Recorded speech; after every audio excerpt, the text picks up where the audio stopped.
comme le bon vin. Il donne. We have started our first episode of the quarantined chef and the reluctant sous chef, who is very unreluctantly pouring wine. And she's going to get me a glass of beer.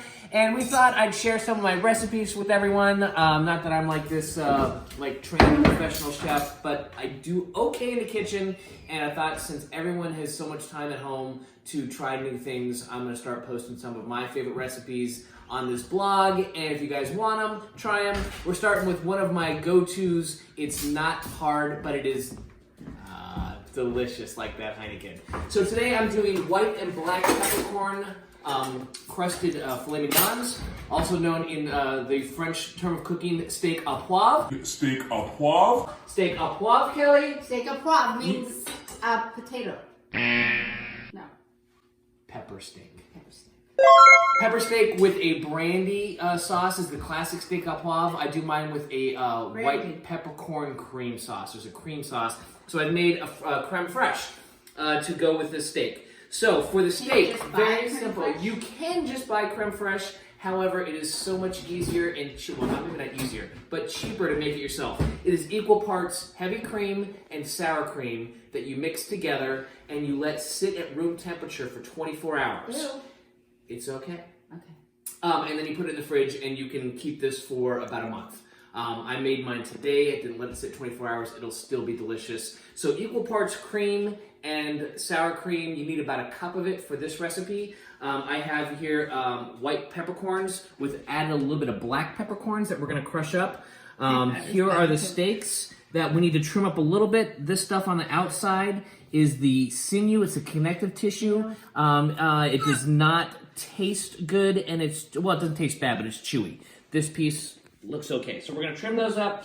For the sauce base, I have a can of chicken stock, 1 can of beef stock, and to that, in the pot, I'm gonna add a big handful of fresh thyme and some bay leaves, and and brandy. That is it for the steak. With that, we're gonna do baked potatoes, which are already in the oven, 4 1/4, no tin foil around it. No tin foil. It makes the skins soggy. We want a crispy skin. On the wrap. We're gonna put a little pokes of holes in it to let the steam escape to keep the skin crusty.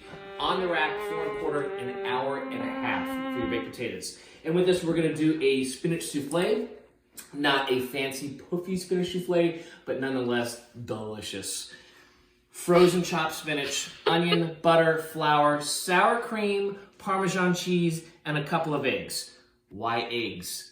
Eggs bind all your things. So when you're baking, think of like an omelet. You know how the egg solidifies? Yeah. When you add the eggs to the souffle, it makes it solidified so it's nice and firm when you have the souffle. Solid. So right now we've got the beef and the chicken stock. To that we're adding the thyme and the bay leaves. We're gonna stick this in, we're gonna get the burner going, and we're gonna let this, so you have almost 4 cups of liquid. We're gonna go down to 2/3 of a cup. How long is that going to take? It's gonna take about 30 minutes. So we'll pause here and we'll come back when we're ready to start the next step. Okay, so I get a lot of questions on how I cut my onions so fast. You see them on the internet, you can look. I'm gonna show you now because this is gonna go into our spinach souffle. You take your onion, you got your root end, and you got your little tiny end that looks like this. Wait, how do you know the difference? The root end has a little hair sticking out of it. Oh. That I ripped off. Oh, like roots? Yes. There we go.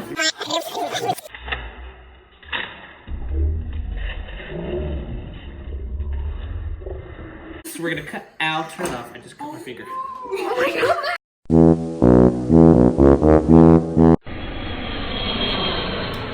Okay, so we had about a 15-minute delay. The chef had a slight accident. I may now be missing the tip of my finger. I was showing how to cut an onion, and I dropped the onion, and I went to catch it, and slammed my hand against my own knife. That wasn't really Not smart. a good move. So anyway, cutting an onion. We're gonna cut the tip off. We're gonna take it, we're gonna cut this onion in half. You're gonna peel a piece of the onion off, or the skin off the outside. This is just a really kind of a quick way to cut through an onion. It's gonna make your cut cry. We're gonna cut through here, and you're gonna cut through here, parallel with the board, right? Not going all the way to the end. And now we're gonna go through here, going all the way down. We're gonna get blood oozing all over my table. It reminds me of the Julia child. Just to bless you. Stop! Stop cutting the onion! Stop! Turn it off!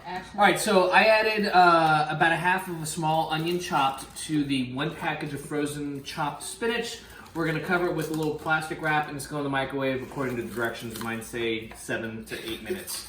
We'll squeeze it dry and finish the souffle. Okay, so we've cooked the spinach in the microwave with the onions. We're gonna drain it completely. Really easy way to do this is go ahead and just put it onto a kitchen towel. I'll get my reluctant sous chef to do this. No, I won't. You take your spinach. I didn't know you did that with my towels. You roll it up. Ew. And we just twist. Oops. Ew. And it gets all the juice out. It's like it's urinating.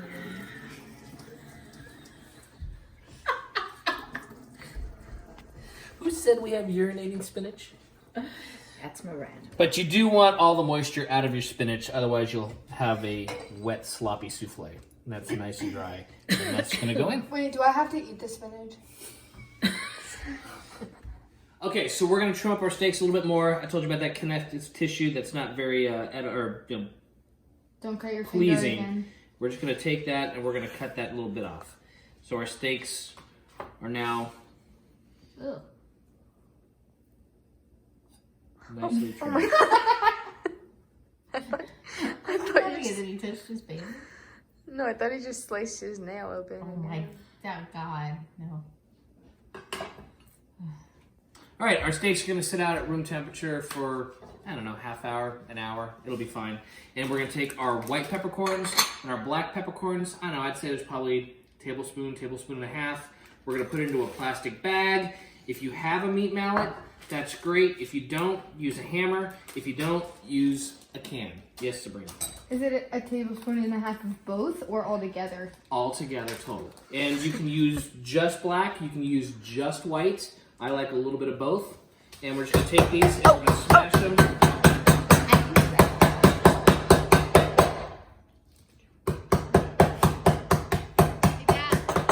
I have a question. Yes. Can I see that real quick? How come one side's like this and the other side's like that? Remember we talked about that? Yes, one's to put really to tenderize it, and one's for like a thicker, sturdier meat, and one's for a finer meat, like a thin scalp. Doesn't matter for the pepper. Wait, you so can use a hammer even for the pepper. We're gonna put this on a plate, and that's what we're gonna season aggressively our steaks with. And we'll show you that. Aggressively. Make sure it's aggressively. All right.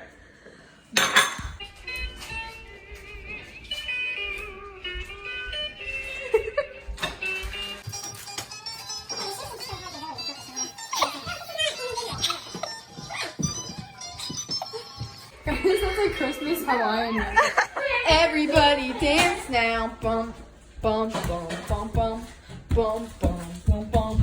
Miranda, please go help. Okay, so here we are with my reluctant sous chef, the quarantine chef. Souffle's in the oven, potatoes are in the oven. We're getting down about 20 minutes before everything's ready to come out. I'm gonna go ahead and start with the steaks now.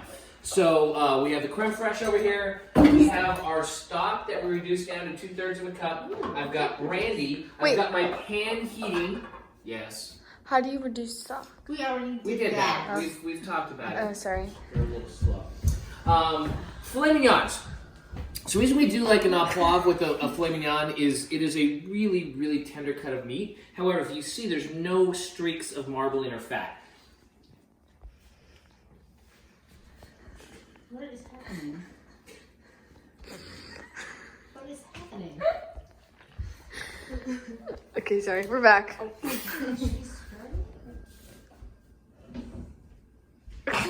Fair there is no streaks of marbling or fat.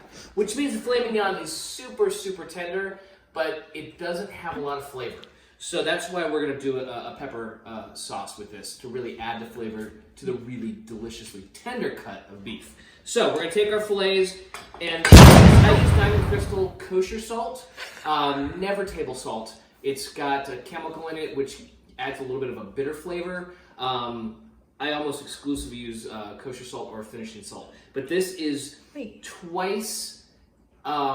salt is twice as salty as this. So you're really going to aggressively... There's different kinds of salt? There are lots of different kinds of salt. Didn't I know have that. 5 different salts in my cupboard right now. I just thought there was like pink salt. But and kosher, Diamond Kosher crystal salt, it breaks apart really easy so you can make it fine. But it's, like I said, it is 2 times less salty than table salt. So we are going to really aggressively salt. Oh. And I know everyone, my dad really makes fun of me for this. He's like, you're just showing off. But what you're doing when you sprinkle above is if you have a steak flipped here and you are trying to get salt on your steak from here, you're going to really concentrate the salt in one spot. Wow. What you want see to what you do, mean. and it may be, messy, but it's raining down on the steaks. Right, Dad? Raining down, not showing off. So as you can see, it is pretty aggressively salted. Yeah, And you that's can actually see the aggressive. salt. It is going to disappear here in a second, but it's a good amount of salt. Now I'm going to take my steaks, and again, I'm going to dip them into this pepper that we have crushed. Don't forget the sides. And it is, again, the sides don't matter so much. We're going to crust the sides in the pan, and we're going to create a nice pepper on either side. This is plenty of pepper. You can, if you have extra, we'll go back and do that, Brina. But right now... I'm just gonna sneeze. I'm trying to. Oh, she's trying not to- my sous chef is trying not to sneeze. Sneeze all over the face. So we used all of that pepper. And so, the question was, how much pepper did you use? I use enough to completely coat all the steaks. You said it was For this, what I did was about a tablespoon and a half. If you have bigger steaks or more steak, you'll need more peppercorns. It's really not a matter of how much you have. Measurement-wise, it's if you have enough to coat all of your steaks with pepper. Right, sous chef? Yes. Good job. All right, so we've used all that pepper. My pan has been heating for quite a while. You want your pan nice and hot. Do we You get your wanna pan on use fire? some kind of a fat. Grapeseed oil is what I use. Really high smoke point. Smoke point is the point at which oil starts to smoke. And right after that is when oil will catch on fire. Smoke point, the higher it is, the hotter you can get your pan before you put your oil in, and you don't get that burnt flavor from the oil.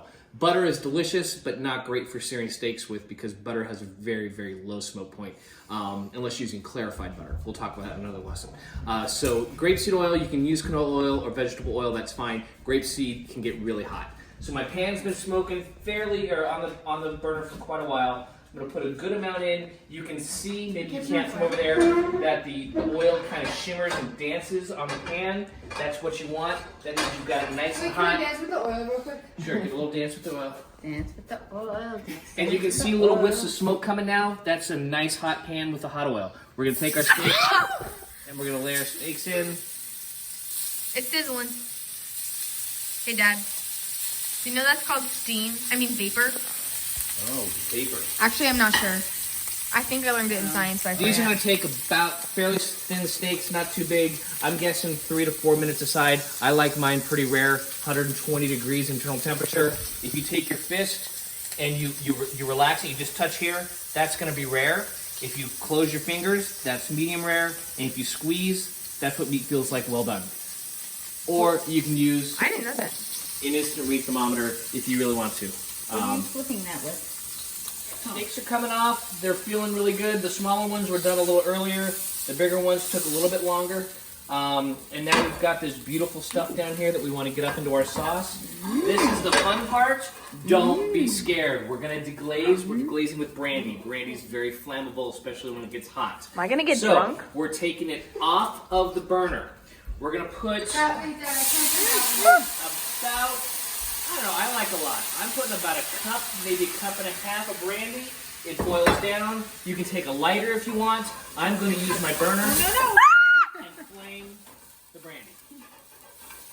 The steaks are up here resting. I've got a nice heating element.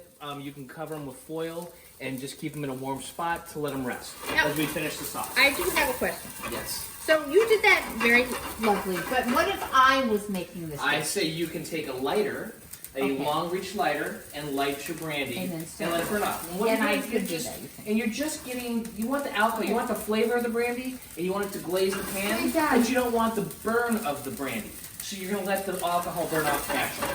Okay. Yes, Sabrina. I'm not 21. That's why we burn off the alcohol. So there will be no actual alcohol in this, just the flavor of brandy. And if it doesn't go out, sometimes if it stays hot, it takes a while for the fire to go out. But once it gets down towards the end, you don't want this to go to a complete glaze. This is starting to look really good how it looks down in there right now. Now I'm going to take my 2/3 of a cup of my stock, and I'm going to go ahead and put the fire out by adding this in. Oh. Hey. So now I have the brandy. I've just added that stock, which was the chicken stock and the beef stock with the thyme and the bay leaves that we cooked down to 2/3 of a cup. We've added this. My heat's nice and high. I'm going to bring this to a boil, and then I'm going to add my creme fraiche, and we're going to let it just naturally thicken over the burner, and that's going to be our sauce, and it's going to be done. Would you just stir it? So you're saying the flame could have gone out on its own? It eventually will go out on its own, yes. But you put it up. I just put out a little bit. It's okay to have a little bit of flame still going. It's okay. Now What this is if there's coming to a boil. alcohol? You'll be okay. Maybe she'll slip. It's true. You didn't sleep. I cut the potatoes immediately out of the oven so these don't get soft. And then once they're sliced, I just take gloved hand, pop them open. This is my favorite potato. I know I'm showing you like silly stuff like, ooh, I know how to do a potato. I'm just showing you how we do ours here at our house. And it's a nice, just one slice down the middle, and pop them open into a nice little bowl, and you're ready to make your potatoes.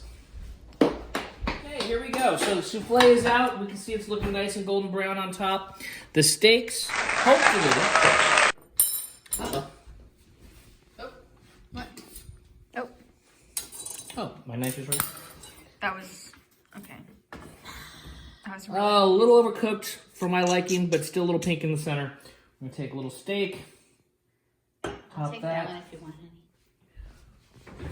We're gonna get a scoop of our souffle.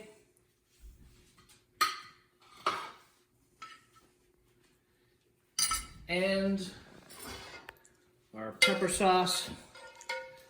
That is about the thickness. That looks actually perfect. And we're gonna cover that all over our steak. And this is the Smith steak au poivre with creme fraiche, spinach souffle, and baked potatoes. Les rêves